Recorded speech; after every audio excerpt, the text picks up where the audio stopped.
morning. Thank you so much for having this hearing.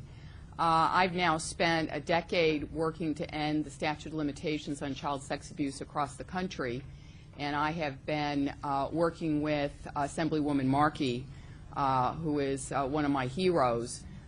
This is the 5th time around, and I'd like to commend her for her persistence, because this is an obvious approach that needs to be adopted in every state. So I thought I'd talk a little bit about how the windows have worked in other states where there's been this opening, and even if your statute of limitations had expired, you can go to court, and then talk a little bit about the impact that we're likely to see in New York. So across the United States, we have had bills adopted in California during the year 2003, in Delaware from 2007 to 2009. In Hawaii, it's currently open. It was just opened in April. It will be for 2 years. It will be open. Guam also, even our territories are involved. Guam adopted a window that was a 2-year window, also still open. And you may ask, how did Guam get involved? The president of the Senate in Guam was sexually abused by a priest in Los Angeles and spearheaded the legislation all the way through the state legislature. So what's our experience? Our experience so far is, first, in California, over 1,000 people came forward during the year 2003, and we identified 300 perpetrators that had never been identified before. This was the only way that we were ever going to learn their identities, because the criminal statute of limitations had expired, and once the criminal statute of limitations expired, according to the Supreme Court, it's over. So the only way we can get to identify predators for someone whose criminal statute of limitations has expired is a civil law window that opens the opportunity for a period of time to get to court. In Delaware, much smaller state than California, we had about 180 survivors come forward. We saw about 20 or so that we had never heard of before.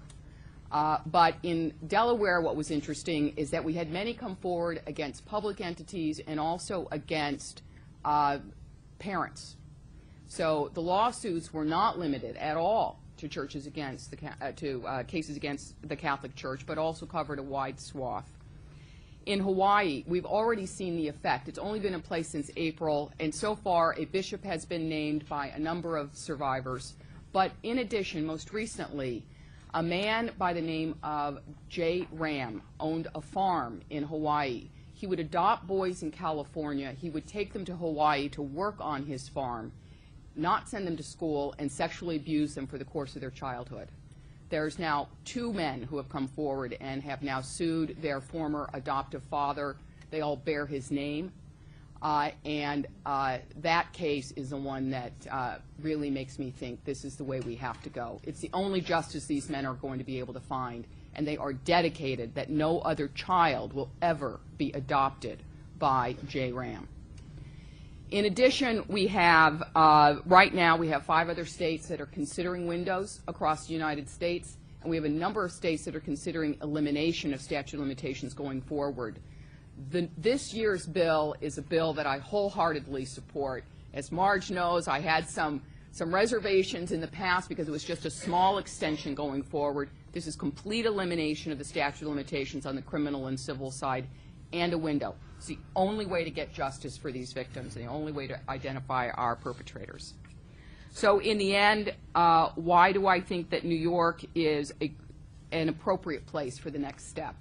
One, it's clearly constitutional. It's not constitutional in about 22 states. It's clearly constitutional in New York.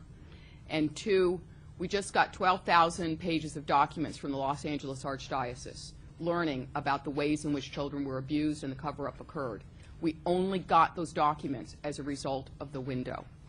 In the state of New York, we know that the New York Archdiocese is sitting on the largest undented cache of secret archives in the country. We know about 62 people who were abusers within the New York City Archdiocese. According to statistics across the country, it should run about 770.